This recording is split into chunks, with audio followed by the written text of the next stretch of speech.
Bien, tenemos un tiempo limitado hasta las 11 para algunas preguntas y nos pueden hacer llegar sus preguntas, un papelito que les repartieron al comienzo.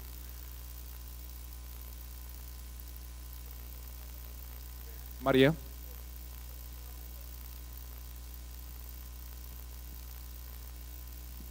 Yo, yo te quiero preguntar, ¿cómo lees? Porque aquí leímos tu idioma codificado con nuestro alfabeto. ¿Leen con nuestro alfabeto o leen símbolos? Muy buenos días a todos los amables oyentes en esta mañana de su radio.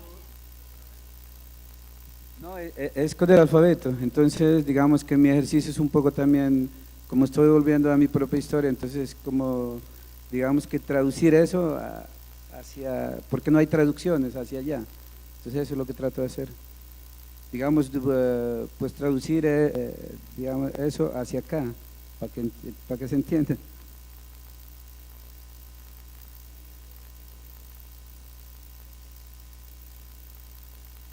Pues me imagino que sí, porque tiene o sea, los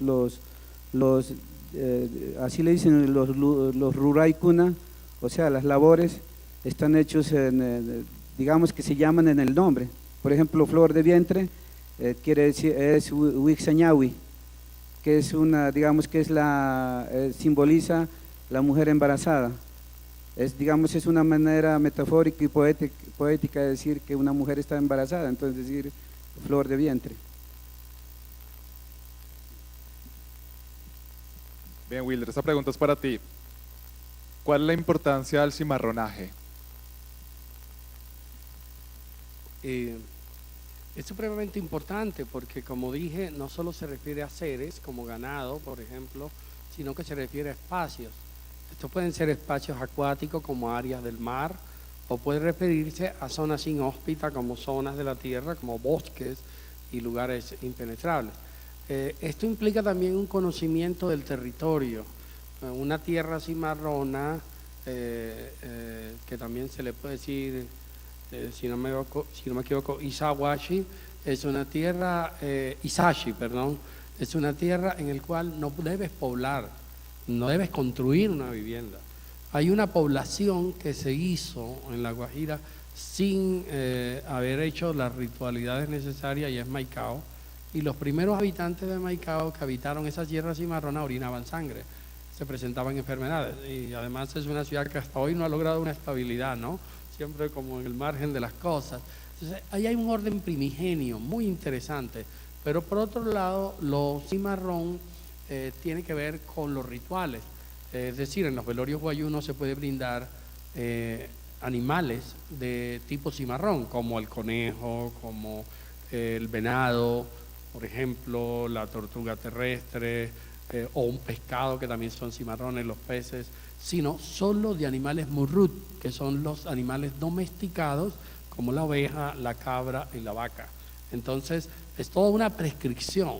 Es muy bello este término, y como dije, hace alusión a seres y a espacios, no solo a seres. También quiero traer un dato histórico, que luego estas palabras, que también lingüistas cubanos han dicho, y hay trabajos sobre cimarrón como lengua indígena, como palabra indígena, en algunas islas del Caribe desértico, como es el caso de Curazao, Aruba, Bonaire, los esclavos se cimarroneaban por mar, no había selvas donde refugiarse, entonces se cimarroneaban montándose en una canoa y llegando a la parte del continente, hacia la península de Paraguaná, en Coro, la de La Guajira, y ahí lograban recuperar la libertad efectiva.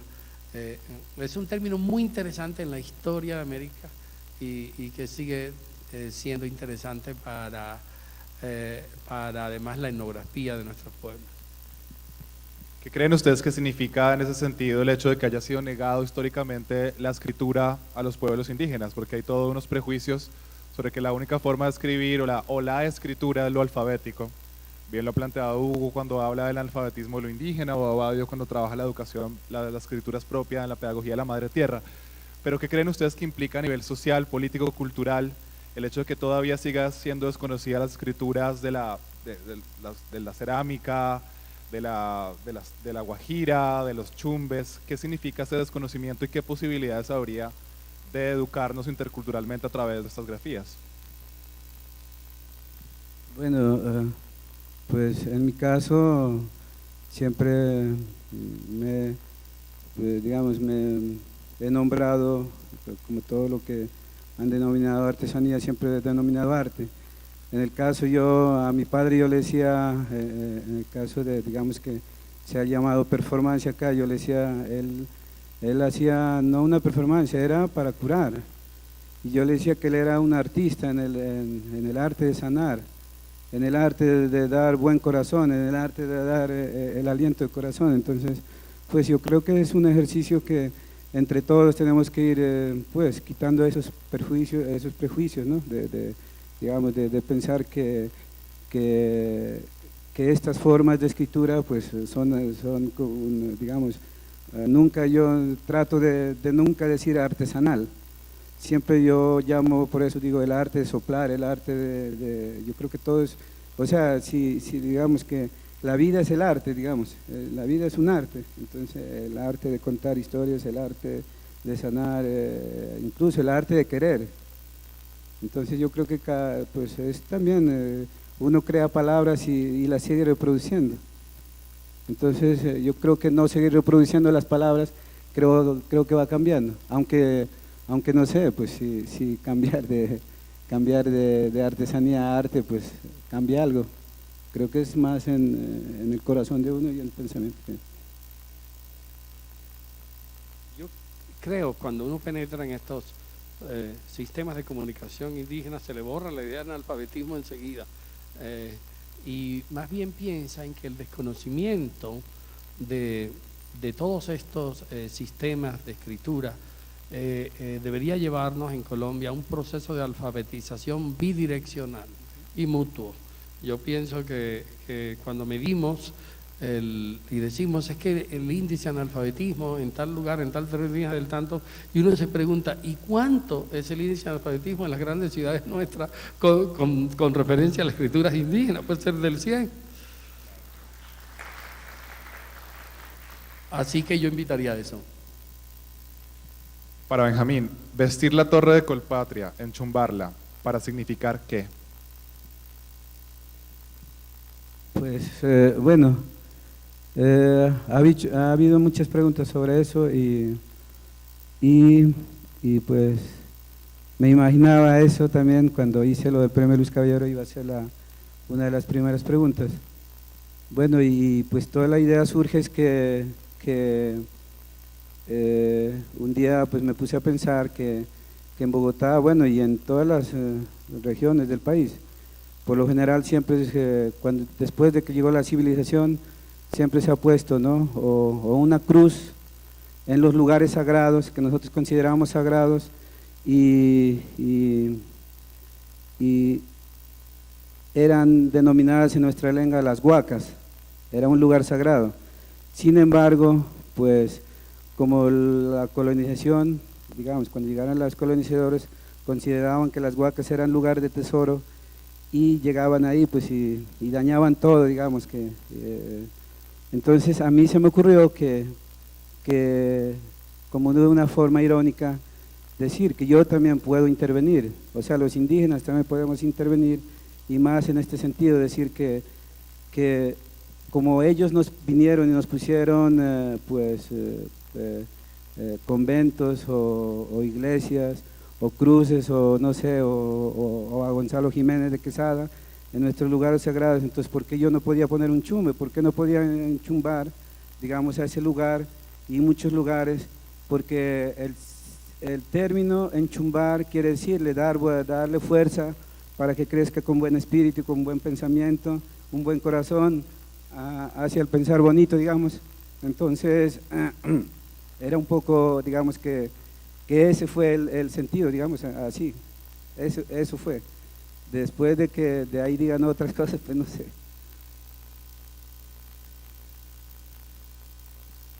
Bien, hay muchísimas preguntas. Esta pregunta, hay tres preguntas parecidas, esta como que reúne tres. El pueblo inga y la comunidad, el pueblo guayú, ¿qué piensan sobre el proceso de la paz en La Habana y qué aportes hay desde de la interculturalidad a esos procesos de paz en el país. Si algún grupo ha sido afectado por la larga presencia del conflicto colombiano, han sido los pueblos indígenas. Han pasado múltiples ejércitos como si fueran cohortes romanas por el territorio de una manera cambiante, dejando desolación y dolor a su paso. Yo quiero expresar o quiero utilizar una expresión de los pueblos de la Sierra Nevada, la voy a tomar prestada. Un principio de vida en la Sierra Nevada, mis largas conversaciones con Ramón Gil o con Antonio Pinto, es vivir en el acuerdo. Vivir en el acuerdo implica que todo ser humano tiene que vivir en una relación pacífica con el entorno, con los seres vivientes, con plantas, animales, el río, los bosques, incluidos con los humanos. Pero no se trata solo de suscribir acuerdos, tenemos la tarea de vivir en esos acuerdos. Yo pienso que en el tema actual, lo que creo que los pueblos indígenas pueden aportar al proceso de paz es una estética y una ritualidad. La estética es importante, la paz no solo puede ser un tema de logos, la paz tiene que ser algo bello, como el hermoso collar de una mujer indígena, pero la paz requiere una ritualidad. Los bayú tienen algo que se llama errajirrawa, vernos a la cara, mirarnos al rostro. Una vez que se ha hecho un acuerdo y se han dado los pagos, no se considera suficiente, hay que hacer una reafirmación ritual de esos acuerdos que nos permiten mirar a nuestro antiguo adversario a los ojos sin prevención alguna y volvernos a encontrar en la paz de los caminos.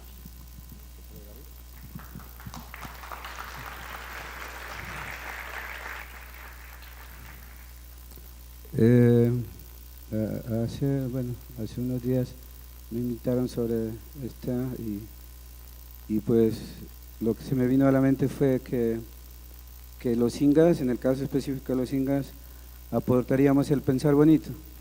Y pues conté una anécdota que me contó mi mamá. No estuve en esa época por allá, en esas épocas en que había paros armados en el Putumayo, y pues el mono Jojoy creo que había llamado a paro armado a todos los del Putumayo, y pues los desobedientes éramos los del Valle de Sibundoy, porque como esa es una zona donde se hace agricultura y pues había comida, entonces, y una zona lechera, entonces al mono Jojoy se le ocurrió ir y tapó, él dijo, no, esto no quiere obedecer, ¿no? Y entonces fueron y sitiaron a Santiago, a Manoy Santiago, y pues todas las noches, digamos, se empezó a ver, eso fue muy feo.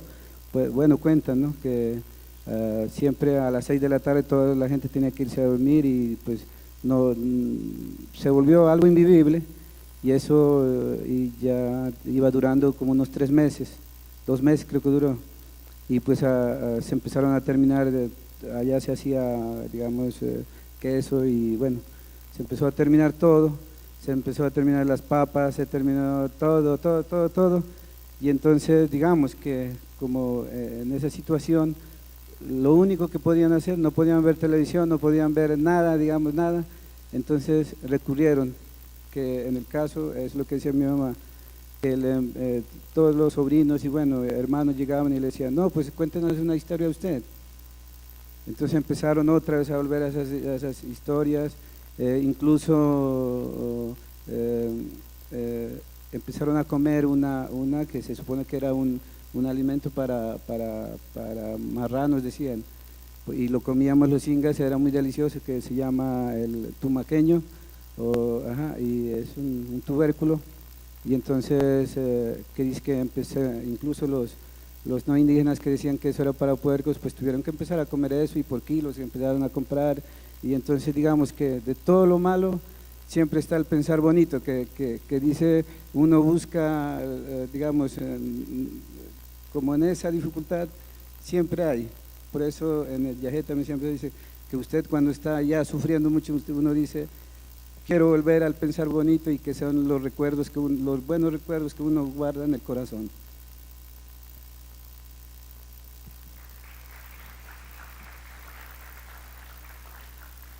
Bien, una última pregunta breve. ¿Qué es la identidad territorial para ustedes?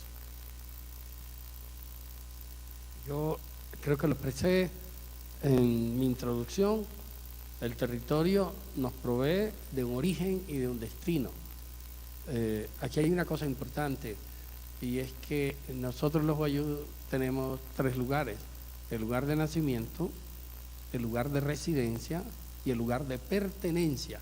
Uno puede residir, nuestros abuelos conjugaron los 3, nacían y vivían en ese lugar. El lugar de pertenencia es nuestro cementerio, el territorio al cual vamos a ir, no importa dónde hayamos nacido o dónde vivamos. Entonces el territorio es clave, es eso, es el lugar que nos provee de esa identidad, de ese origen y de ese destino. Bueno, yo creo que es un poco, bueno, he hecho ejercicios también de reconocer. Creo que nos hace falta a veces reconocer pues que todos los lugares son importantes. Entonces yo creo, en el caso del Valle de Sibundoy, pues cuando empecé a reconocer, por ejemplo, que el Patascoy tenía, ¿por qué se llamaba Patascoy? O los ríos que pasaban cerca a mí, que yo siempre vivía ahí. Entonces, por ejemplo, allá los ríos son referenciales. Hay un río que se llama Río de las Espinas y otro que se llama Puente Negro, y dicen que ahí dice que se reunían digamos, los enamorados. Había otro río donde decían que se llamaba Chaquemayayaco, donde se lavan los pies. Entonces, digamos que reconocer dónde uno vive y digamos todos esos territorios, porque se supone que cada territorio está conformado por muchos lugares. Lo que yo les decía hace un momento, lugares sagrados, lugares pesados. Un día yo en una charla dije a alguien, le dije, ¿a ustedes qué les parece que es un lugar pesado o huérfano? Entonces me dijeron, no, el Congreso. Pero se supone que eso, en esos lugares sagrados, digamos, en esos lugares pesados, crecen las plantas de conocimiento. Es una cosa como irónica, digamos, en esos lugares que se supone que son pesados o feos, pues se supone que podría cambiar, digamos, ese aliento de vida de un lugar, pero sin embargo no lo hacemos. Digamos que es un poco, si reconocemos los territorios, digamos, en su valor, creo que podemos dar identidad a nuestros territorios. Hay más preguntas, tenemos el resto del día para seguir conversando. Pido que demos un aplauso a Wilder y a Benjamín. Gracias.